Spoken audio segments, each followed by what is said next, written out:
101.5 or so years ago, there was the Triangle Shirtwaist Fire. I'm going to go ahead and read the entry from Wikipedia because it says it better than I could, really. But I really want you to... There's a purpose to this, and I really want you to listen to me.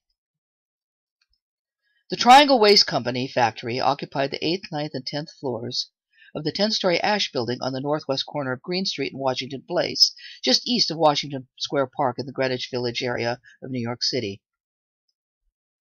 Under the ownership of Max Blank and Isaac Harris, the factory produced women's blouses known as shirtwaists. The factory normally employed about 500 workers, mostly young immigrant women, who worked 9 hours a day on weekdays plus 7 hours on Saturdays, earning between $7 and $12 a week.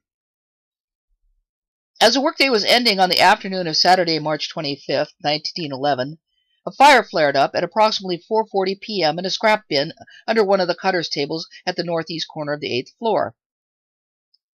The first fire alarm was sent at 4:45 p.m. by a passerby on Washington Place who saw smoke coming from the 8th floor.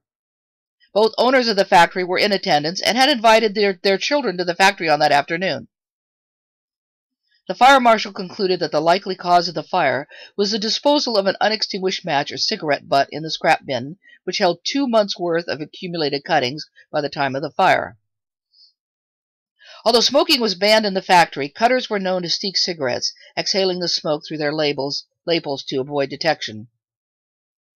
A New York Times article suggested that the fire may have been started by the engines running the sewing machines, while the Insurance Monitor, a leading industry journal, suggested that the epidemic of fires among shirtwaist manufacturers was fairly saturated with moral hazard.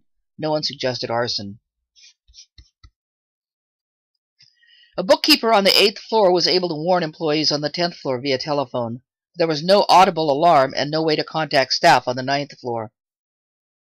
According to survivor Yetta Lubitz, the first warning of the fire on the 9th floor arrived at the same time as the fire itself. Although the floor had a number of exits, including 2 freight elevators, a fire escape, and stairways down to Green Street and Washington Place, flames prevented workers from descending the Green Street stairway, and the door to the Washington Place stairway was locked to prevent theft by workers. The locked doors allowed managers to check the women's purses. The foreman who held the stairway door key had already escaped by another route. Dozens of employees escaped the fire by going up the Green Street stairway to the roof. Other survivors were able to jam themselves into elevators while they continued to operate.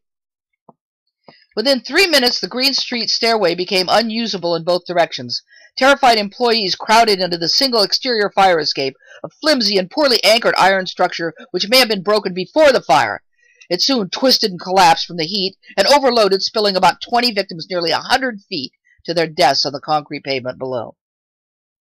Elevator operators Joseph Zito and Gaspar Mortallalo saved many lives by traveling 3 times up to the 9th floor for passengers.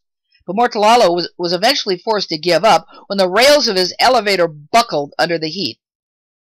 Some victims pried the elevator doors open and jumped into the empty shaft, trying to slide down the cables or land on top of the car. The weight and the impacts of these bodies warped the elevator car and made it impossible for Zito to make another attempt. A large crowd of bystanders gathered on the street, witnessing 62 people jumping or falling to their deaths from the burning building. I'm not going to give you the eyewitness description because it's pretty bad. It is estimated now that about 146 people died as a result of the fire, 129 women and 7 men.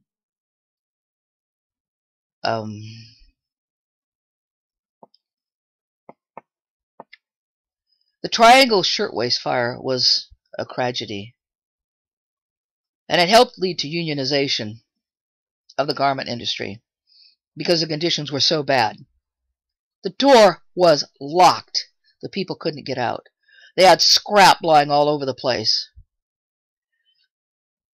If you want to read more about the Triangle Shirtwaist Fire, I'll leave you the link to the Wikipedia page. I've actually read quite a bit about the fire in other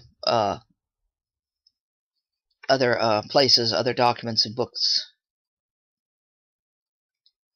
But there's a reason I wanted to bring this up, and this is the reason right here. We send our goods out to be manufactured overseas. And the people who are doing the manufacturing frequently don't have the rights that people here do. There are those who complain about unions all the time, and every time someone complains about a union, I think of the Triangle Shirtwaist Factory and what happened after that. We all bear the consequences to some extent for this fire. We all bear the consequences because we didn't do enough to try to ensure that the workers in other countries, the companies that these workers work for in other companies, are held to the same standards the companies are here in the United States. That the employees have the right to collective bargaining. We didn't do enough because we like low prices. That's all I have to say.